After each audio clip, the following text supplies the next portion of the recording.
What's going on, guys? This is your Raw review for March 24, 2025. Now, we got a lot to talk about on this episode, a lot of controversy, a lot of bad, good decisions. Let's talk about it.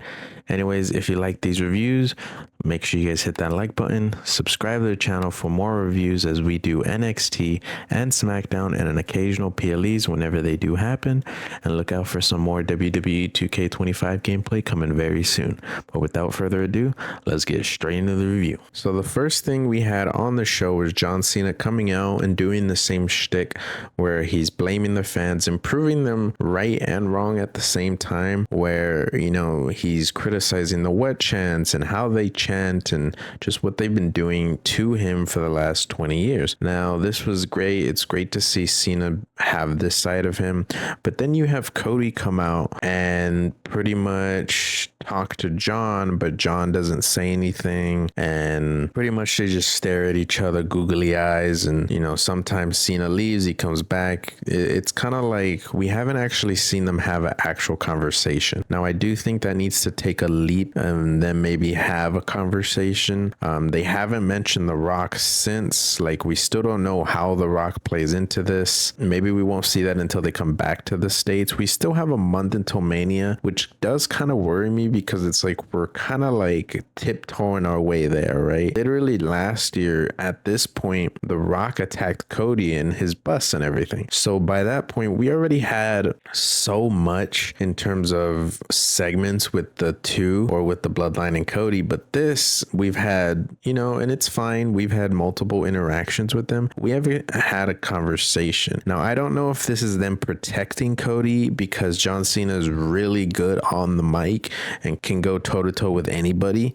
So I don't know if this is them protecting Cody in terms of a mic status. It's definitely not protecting him overall, because I do think Cody, after seeing the stuff we saw last night, is going to retain the Universal Championship, but that's for another video. That'll be your predictions. Anyways, I thought this was okay. Nothing crazy. It's kind of what we seen last week, but it was good. It was good. But let me know what you guys think down in the comments, what you think of this segment, how it's going to go, and who you actually think is going to win at Mania. Do you have Cody or do you have Cena? Next, we had Jey Uso tag teaming with his brother Jimmy Uso. A lot of people saw Joe Henry, but I didn't see it personally. There was no indication other than Joe Henry, I guess, was in Glasgow at the same time of this. I don't know, but it was as clear as day. It was Jimmy to me, but I think this was a great match. They teamed up against A-Town Down Under. They've been, you know, kind of going back and forth with Jay over the last few weeks. It's been kind of repetitive with this feud. I do like the extra layer that they added with this, that Jimmy, you know, is the big brother to come help out his little brother in his own story to WrestleMania. And I thought this was great. You know, after the match, of course, you had Gunther attacking Jay and Jimmy, but Jimmy and Jay were able to get the upper hand on Gunther and stand tall to end this segment. We did have a segment later on as well of Jay still doubting himself and not believing he can beat Gunther, and Jimmy kind of agreed with him, you know, saying if you keep doubting yourself and listening to all these people, you know, you're not gonna beat Gunther. You're not. But he sees the Jay that a lot of people have seen over the last 2 years, the development and the more aggressive Jay, the main event Jey Uso, the right hand man Jey Uso, you know. So that's what he wants for his brother, and I thought this was a great layer and a way to increase this feud. So this was great. Good job, boys. The next thing we had was super quick. It was Lyra Valkyria defending her IC title against Raquel, and this match was okay. Lyra won in the end, but afterwards they attacked her, and Bailey, my girl, came out for the save. Shout out to Bailey.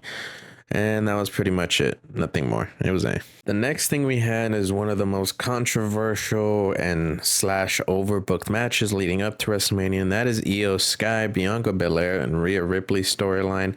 Now, look, I've been saying this forever, that this was going to be a triple threat in the beginning, and this is still going to hold true regardless of the match next week of Rhea Ripley versus Io Sky with Bianca Belair as a special guest referee. Now, I do think this has been way overbooked, them trying to justify that Rhea needs to be in this match when Adam Pearce could literally just say, fine, you're in the match, you get your rematch. Io wants to clearly fight both of them because she feels disrespected in this whole thing, and it's just as simple as that. And I don't understand why they're doing all this other avenues and ways to get to that point. I think this whole Mania has been booked as a mess, but let me know what you guys think in the comments. And this segment ended with all of them brawling and Bianca standing tall. Now, a big thing a lot of people are talking about is that Bianca was getting booed, and either booed or silence, which in wrestling is never really a good thing. If you're just having silence, you rather be booed than silence. But I'm interested to see if this will have an effect next week or in the weeks to come, if she's still getting booed. But I don't know. I'm excited for the match more than anything. I like all of these women. I think they're all fantastic. So I'm really looking forward to that match. Next match is a very talked about segment and just overall match. Now we had El Grande Americano, the lucha gimmick for Chad Gable. I don't care what anybody says at this point. We all know it's Chad Gable. But anyways, this was very talked about online with the whole gimmick of him doing a luchador persona, and they ran a video package before it. And a lot of people had an issue with this. What I'm seeing is, to me, not controversial. I am a Hispanic Mexican, and I did not find this offensive whatsoever. I didn't find the ending of this match or any way disrespectful. Now, I understand people's grievances with this match. You know, it disrespects the luchador culture and the luchadors and Mexicans and Hispanics that are in the company. You know, I understand that, but a lot of these people aren't even Hispanic or Mexican. So I don't understand where their upsetness and all this is coming from personally. But I have seen one of my friends who isn't a Hispanic, and she didn't really like the ending of this and felt it was disrespectful to Dragon Lee. I understand, and I do acknowledge that they didn't have to do Dragon Lee like this, but I understand that it's a part of a story. And if people behind the scenes like Dragon Lee, Rey Mysterio, are okay with this and they like, you know, and all this, it really doesn't matter. Honestly, I understand though where people are coming from. You know, there are certain things out there that do come off the wrong way, but I don't think this is one of them. I really, truly don't.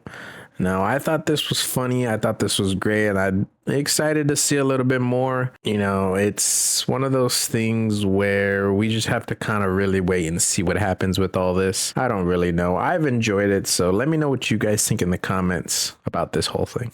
And for the main event, we had Braun Breaker going up against Penta for the IC title.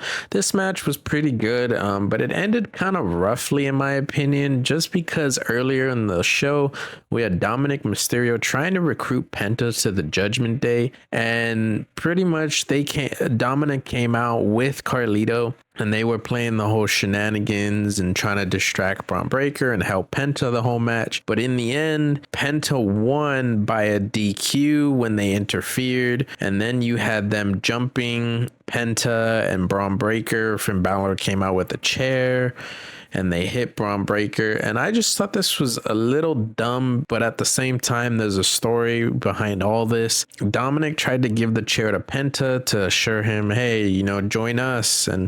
But Penta didn't take it and pretty much hit down with the chair. And then they jumped Penta and then coup de grace, and the Judgment Day stands tall to end the show. Now, I understand why this got the main event, but I don't think there's been enough story behind the IC title to make this the main event. Maybe they're just looking at it as the whole Dom and Finn thing has been more of the intriguing story, which I do think this is kind of more the focus of what this whole thing is going towards at Mania. Maybe a fatal four-way between all of these dudes. And in my opinion, I hope that Dom wins in the end, and maybe we get him versus Finn at Payback. I'm not sure, but either way, I thought this was okay. And this was an okay Raw. I mean, not one of the best, not one of the worst, but it definitely wasn't the best, that's for sure. And that is going to do it for our Monday Night Review this week.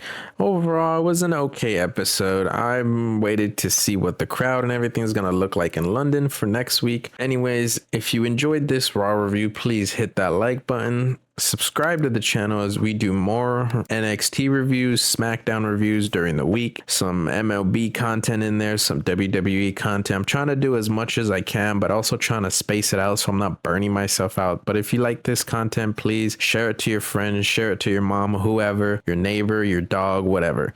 And until next time, I'll see you guys later. Deuces.